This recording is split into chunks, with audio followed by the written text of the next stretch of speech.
Halo, hai, apa kabar? Mudah-mudahan baik ya. Dalam beberapa bulan terakhir, sepertinya dunia kita sedang tidak baik-baik saja. Mulai dari isu Palestina, terus swab antigen bekas, work from Bali, dan juga kasus kebocoran data BPJS Kesehatan. Kayaknya lebih enak kalau kita bahas kasus data deh ya, karena lebih ringan gitu. Oke, jadi beberapa waktu yang lalu BPJS Kesehatan mengalami kebocoran data pasien mereka, yaitu sejumlah kalau nggak salah 297 juta data pasien mereka. Kebocoran 297 juta data pengguna mereka itu diawali dari sebuah forum yang bernama Red Forum, yaitu forum yang ada di internet, yang mana salah satu member pengguna dari akun bukan pengguna, tapi salah satu orang yang berada di akun tersebut bernama Coach. Dia mengatakan memiliki 297 juta data orang Indonesia, yang mana dia bisa membuktikan dengan memberikan 1 juta sampel sebagai bukti bahwa data tersebut benar-benar valid, merupakan data orang Indonesia. Nah, sebenarnya untuk kasus kebocoran data sendiri itu sudah mulai berlangsung sejak tahun 2020.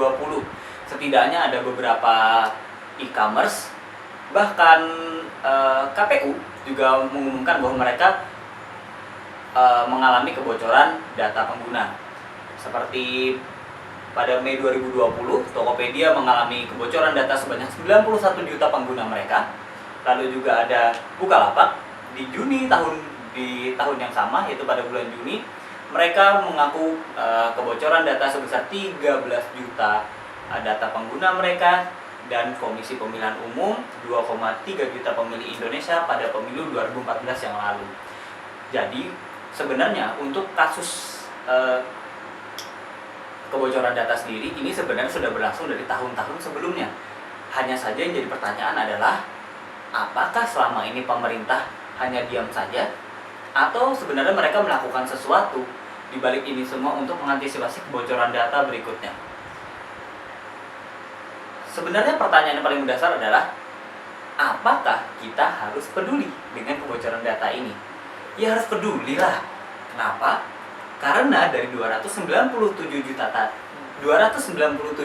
data tersebut, bisa jadi itu data aku, data kamu, atau data kita semua. Cuma kan yang kadang menjadi pertanyaan adalah, kenapa sih kita harus peduli dengan kebocoran data tersebut? Emang data kita bakal diapain sih? Bukankah data hanya sebuah tulisan di atas kertas? Wait sebentar. Di era digital seperti sekarang, data dapat digunakan untuk segala macam kebutuhan. Seperti contoh, di era digital, kita dapat dengan mudah melakukan pembelian ataupun mengkredit sesuatu dengan data yang kita miliki. Cukup dengan KTP dan juga nomor rekening kita sudah bisa membeli sesuatu dengan cara mencicil. Lantas, sebenarnya siapa sih yang dirugikan dari kasus kebocoran data ini? Tentu kita semua. Nah, oleh karena itu seharusnya pemerintah Indonesia ikut turun tangan untuk menyelesaikan kasus ini, karena juga sebenarnya data ini kan data dari BPJS Kesehatan kan, yang mana BPJS Kesehatan merupakan bagian dari pemerintah gitu, dan pemerintah tidak boleh lepas tangan dari permasalahan ini. Seperti yang dilansir dari kompas.com, pada saat itu ada salah satu ketua lembaga riset keamanan cyber, yaitu Pak Pratama Persada. Dia mengungkapkan bahwa sebenarnya dari kebocoran data ini bisa digunakan oleh pihak-pihak tertentu untuk melakukan kejahatan dengan data-data kita. Apa saja bentuk-bentuk kejahatannya? Yang pertama, data kita bisa digunakan untuk mengirimkan iklan-iklan yang sebenarnya kita tidak ingin iklan tersebut ada. Seperti contoh, kalian pernah kan dikirimin SMS tentang tawaran pinjaman online, lalu tawaran untuk mengambil sebuah asuransi, dan juga kartu kredit misalkan, dan lain sebagainya. Nah, itu merupakan salah satu contoh dari sekian banyak data yang bisa digunakan untuk melakukan kejahatan.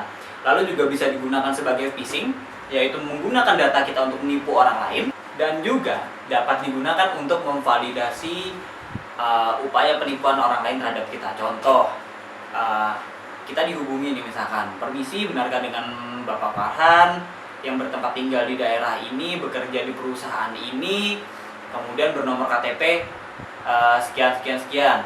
Nah, dengan mereka mengantongi data-data kita tersebut, mereka bisa meyakinkan kita untuk menawarkan sesuatu yang sebenarnya itu penipuan gitu. Lalu bisa juga data kita digunakan untuk pinjaman online, yang mana nanti akhirnya banyak sekali debt collector mendatangi rumah kita, padahal kita sama sekali nggak pernah merasa meminjam di pinjaman online tersebut.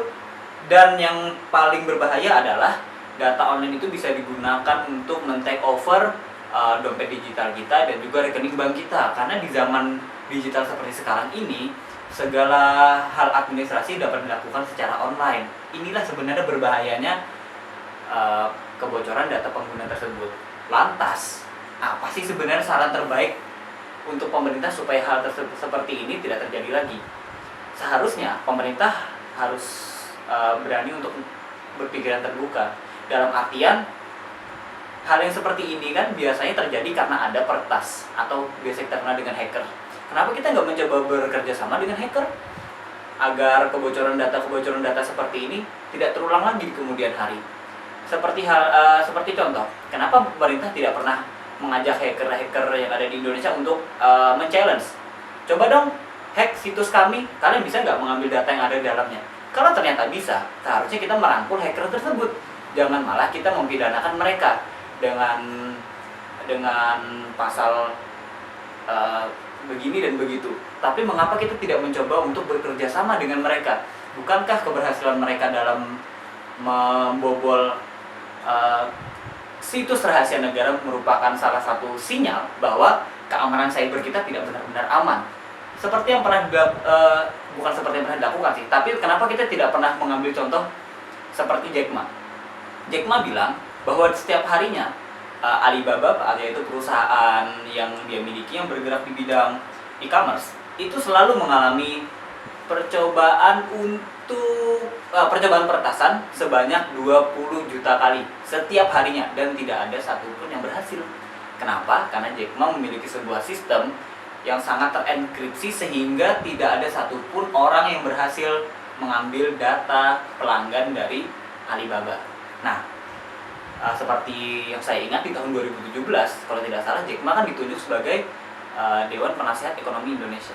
Kenapa kita tidak pernah mencoba atau berinisiatif untuk mengambil langkah yang dilakukan Jack Ma terhadap keamanan negara kita di bidang cyber? Mungkin seperti itu sih hal yang bisa saya sampaikan. Kalau misalkan kalian tidak setuju dengan opini saya, silahkan kalian lontarkan opini kalian di kolom komentar. Kalau kalian merasa video ini bermanfaat buat kalian, silahkan like. Tapi kalau tidak, silahkan dislike. Sekian dari saya, Farhan Suntanu. Bye.